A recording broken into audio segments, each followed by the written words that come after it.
everybody. Welcome back to Amy Peck Music. I'm Amy.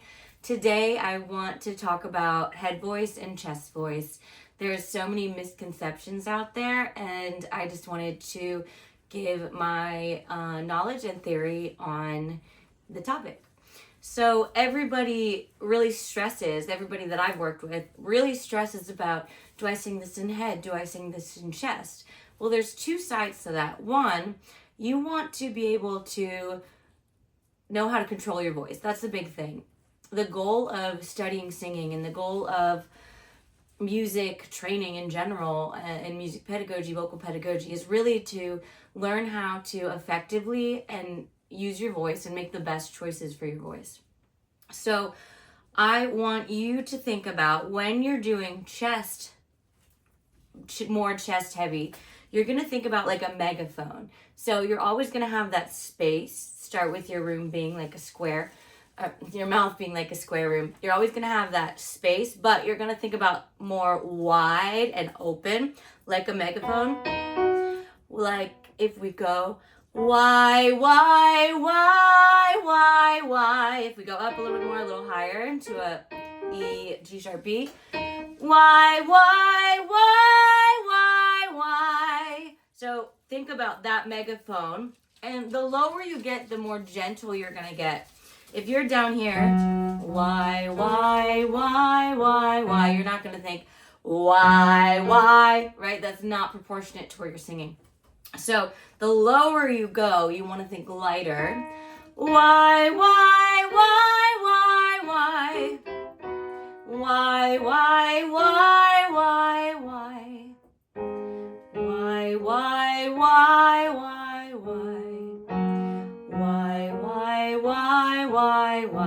See how every time I go high, I'm making it a little more energized. When I go low, I'm making it more gentle. When I teach a lot of my students, they'll go, why?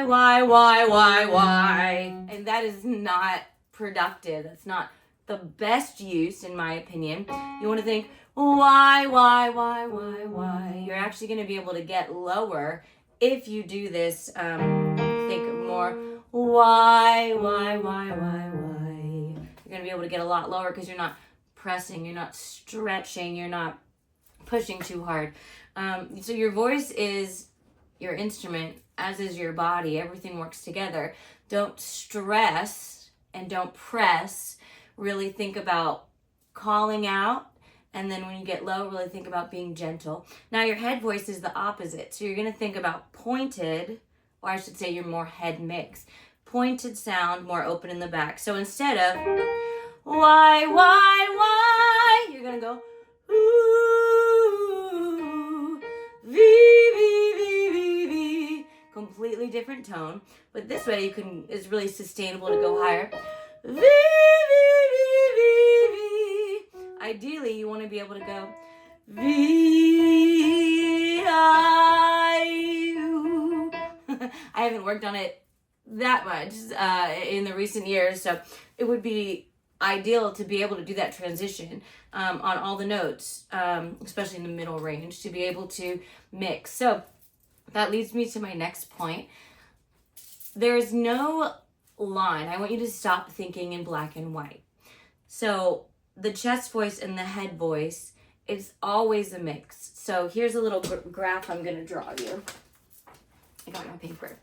So the very lowest notes that you have, they are going to be pure chest, but honestly, that's not very much. So I want you to think about your voice as this. The reason that head voice and chest voice feels differently is because they're using different muscle mechanics in your throat, in your larynx and everything.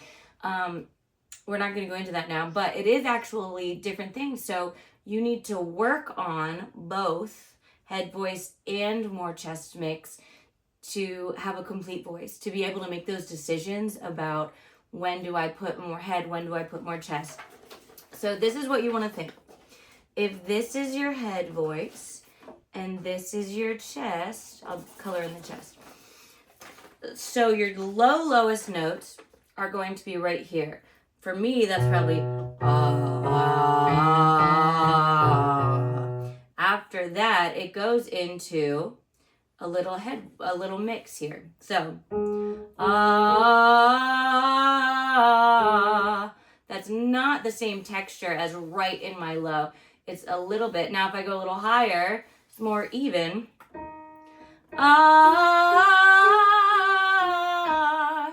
Now, if I go even more, a little higher, it's going to be more head, less chest. But it still is not, it's not my full, right? It's not, that's more head, right? But that's pretty obvious from Y to Y. That's definitely a change. But everything in between, and even those low notes that I played, they are going to be a mix. So if I go right here, it's mainly some of the head mechanics with a little bit of chest. That's my head, but that's really forward. A lot of people think, oh, that's still my chest voice. It's actually not. That's my head voice, but I'm compacting it. I'm really placing it forward in my mask. And then, of course, like I said, you have the head, which is very, really great things to work on. The different ranges are going to be slides. So if your break is right here, if your break is there, you're going to want to go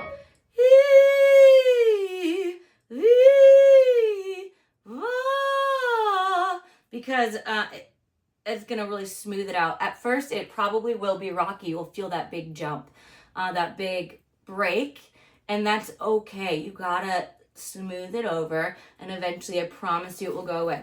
So that brings me to, what is that break, right?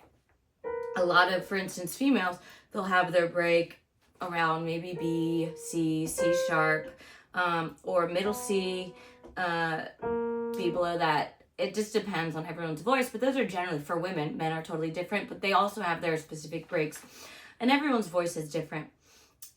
This still applies. But imagine maybe right here in the middle, there's just a little weak spot in between. So if you go, right? I have worked many years on getting my break out, so I can't demonstrate it very well, so I'm doing my best here. But if you go, and you've come in a little trouble, and you think, oh, now I have to switch into my chest voice, that's one way to think about it, but it's just a weak spot in this graph that you need to fix, that you need to smooth over. Everything is a mix. Everything is balance. It's kind of like in life. There's not a lot of black and white, truly black and white. There's a lot of gray.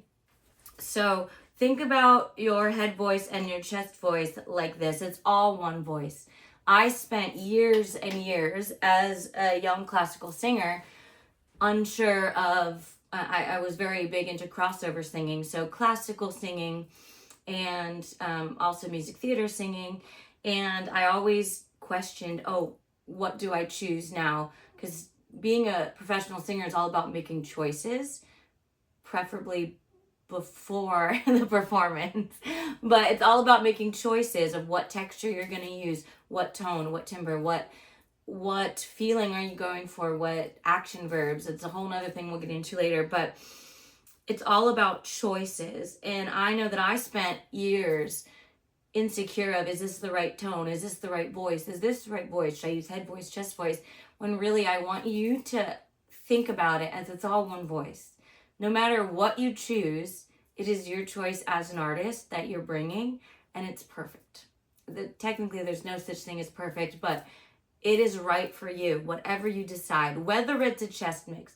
And if it breaks, if you go a little high and maybe you put too much weight on it, that's okay, Try to be self-aware. So I lived years of trying to listen to what other people told me and is this right? Is this right? Is this right? And then finally, as an adult in late 20s, I realized I also need to participate in my choices. Yes, there are amazing teachers that I've been so blessed to work with, but also it comes down to I'm making the choice as the artist of what texture I want to use. The goal in practicing your head voice and your chest voice is to make sure you have the whole spectrum of options to choose from, whether it's E or E or E. It doesn't matter, or maybe E, straight toned or vibrato. That's all your options because you know what to do. So advanced planning and just practice of this technique and getting rid of the whole ideas of head voice. Okay, now I switch to my chest, because it's all a mix. And you want to focus on healthy. Again, if you watch any of my first videos, it's all about breath and using your whole body as an instrument. But really think about, it's all one voice. You are the perfect package as you are. We just want you to learn to use your voice in the best way that you can. Thanks for watching. I hope you enjoyed. Be sure to like, comment, and subscribe. Check out my website, amypeckmusic.com. Let me know your thoughts. I would love to hear what you want me to talk about next. See you in the next one.